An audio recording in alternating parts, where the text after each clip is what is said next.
कैकई श्री राम के पास जाकर बोली, राम, मैंने पहले जो अपराध किया था उसे क्षमा कर दो। तुम कृपालु हो, मैं तुम्हारी शरण में आई हूँ, मेरा उद्धार करो।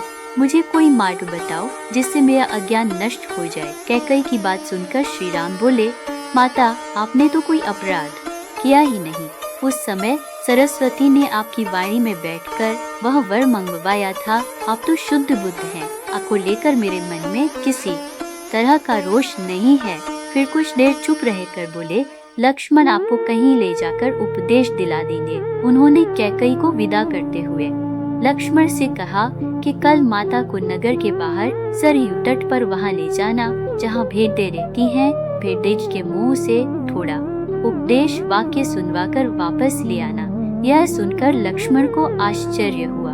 राम ऐसा क्यों कह रही हैं? भला भेड़ें क्या उपदेश देंगी? अगले दिन लक्ष्मण कैकई को लेकर वहीं पहुँचे और कहा, भ्राता राम ने आपको भेड़ों से उपदेश सुनने के लिए कहा है। कैकई को लगा कि राम ने उनका उपहास किया है। भला भेड़ क्या कहेगी?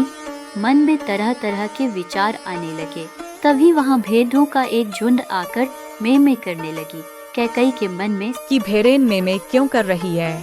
ऐसे मिमियाने में कोई गूढ़ भाव छिपा है, वरना राम मुझे यहाँ नहीं भेजते। उन्होंने आंखें बंद कर ली। थोड़ी ही देर में उन्हें ध्वनि का रहस्य ज्ञात हो। वह लक्ष्मण से बोली, चलो वापस, मुझे ज्ञान हो गया है। राजभवन पहुंचकर कैकई ने राम से कहा, तुम्हारी कृपा से मुझे भेड़ों के जरिए ज्ञान प्राप्त हो गया है। भेड़ जो मेमे कर रही थी, यह एक तरह की लिप्सा है। मेरा परिवार, मेरे बच्चे, मेरी संपत्ति, यह में ही अनर्थ का मूल है।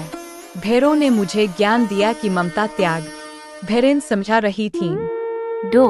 कल्याण चाहिए तो संसार में जो आ सकती है उससे छोड़ डरना चाहिए। जब मैं शब्द छूटता है तभी अपने भीतर का परमात्मा जागता है। इसी तरह के और भी वीडियो देखने के लिए हमारे RK रविंदर ग्रोमर YouTube चैनल को subscribe, like, comment, share, support करें। धन्यवाद।